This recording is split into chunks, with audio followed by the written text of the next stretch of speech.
Nick Gallo, KC Thunder. Mark, obviously you guys didn't have the shot making tonight on some looks that would normally go down, but what were some of the controllable things that just weren't quite there for you tonight? Well, first of all, congrats to Milwaukee. Both teams were trying to win that game, and they did. They outplayed us and deserved to win, so congratulations to them. In terms of our stuff, I mean, I thought we did some good things. We outscored them in the paint, so obviously we did the job defensively on that end. But obviously a tough night offensively all the way around for us. We didn't score nearly enough points, especially in the second half, to give ourselves a chance to win. But we can learn from it, move forward here. Tim McMahon, ESPN, what do you attribute the tough night offensively to? It's usually a combination of things. I mean, it could be a shot-making element. I thought we got some decent looks.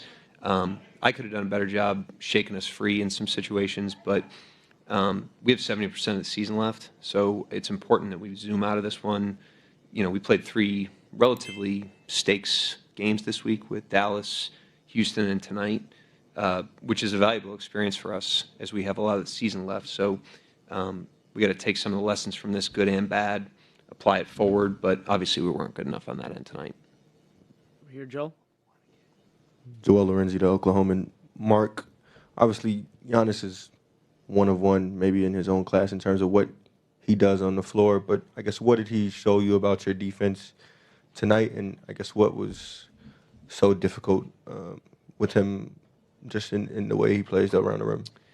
I mean, he's obviously a great player. I thought we weren't as tight with him with our defensive game plan as we were in Dallas or at the home game against Dallas or the Houston game, or as we have been on many of the top guys we've played against this year. We've been really good about getting those guys to play to their weaknesses. We had some possessions where we did that with him, but we also had some breakdowns that I thought were uncharacteristic. So he's a little different because where he catches it on the floor, the elbow isos and the post-ups, so you don't see that every night. We can learn from it and be better the next time we play them. We'll play them 2 more times. Daniel Bell, BSN, 8 points in the paint in the second half. What would you attribute mostly that to? Well, it's, they're big, and, they collapse the paint quite a bit. And if you can get shots against them, and if you make some, it can loosen them up a little bit. And I just thought, not being able to get some of those to fall kind of had them doubling down on the paint, and it made it harder and harder for us to get in there. And like I said, I could have done a better job from it. I never look at it as like, we just missed shots. I could have done a better job shaking us free at different times in that game. But, we can learn from it. It's a high-level opponent that it was a high-level game, and that's a good experience for our team, for everybody. Adam Francisco, Swell Report. How does this Cup experience resemble the playoffs, or does it at all? It's closer to like elevated regular season than it is to the playoffs, in my opinion.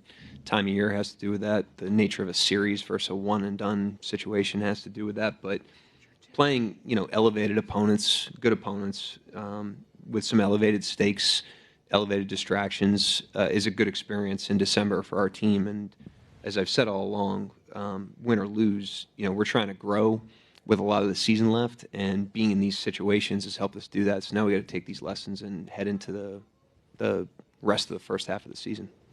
Mark, you never get texts, and beyond this week, I don't think Lou really ever gets texts, but it felt like that third quarter stretch early in the third quarter where you guys are getting whistled for those kind of changed the game. What did you see in that sequence, and I guess what were you so frustrated with? I made my point. I'm not gonna get too far into it. I made my point. I like those guys. They did a good job. We didn't lose because of the refs.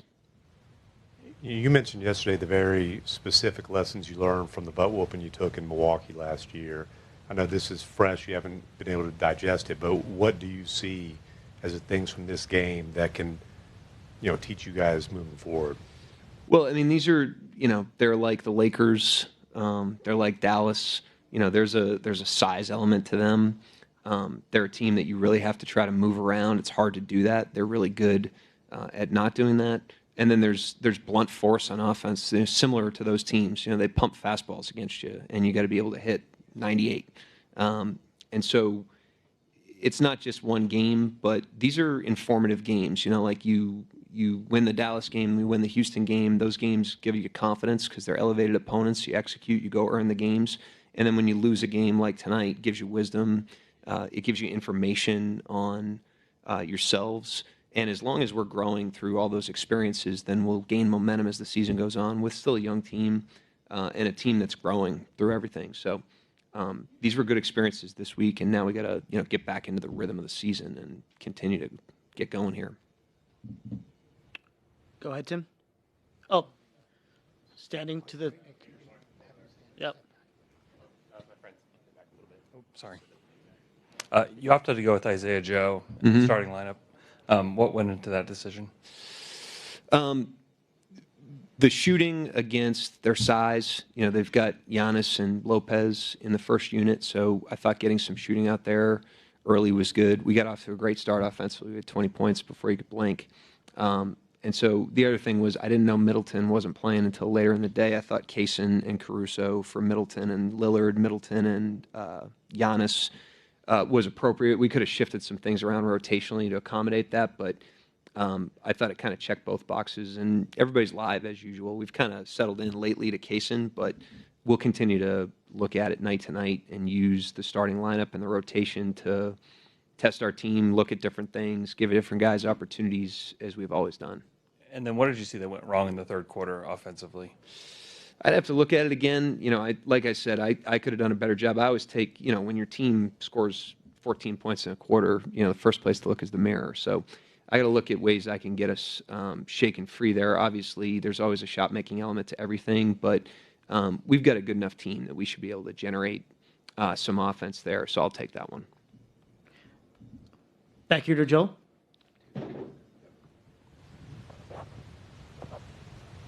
Mark, with this specific opponent, with the size element, does any part of you wonder what Chet might have meant in this game? I love Chet. I wish he was available. I wish he wasn't hurt, but I'm very present in the games. And at the end of the day, in these types of situations, you're playing your strengths against their strengths, and their strengths were stronger than ours tonight. But when we lose a game, we've proven that we can beat anybody with our strengths, and so we're going to tap back into that. We're not going to daydream about what our vulnerabilities are, what the other team's strengths are. We're just trying to double down on the things we do well, which has been good enough in a lot of situations. So we just got to learn from it, figure out how to attack it. Like I said, we play these guys 2 more times, so we'll be able to test ourselves again. Right back. A lot more Shea off the ball tonight. What went into that decision?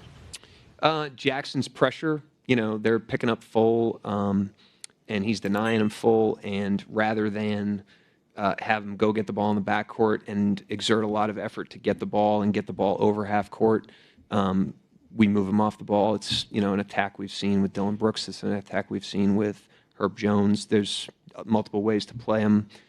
That's one way teams try to play him, and we've got solutions built in. We've got other guys that can create, other guys that can handle, and we try to do that. So obviously we weren't able to shake him as much as we'd like to, but that was the reason for it. Last question for Coach. All right. Thanks, Coach. All right. I thought you had the question.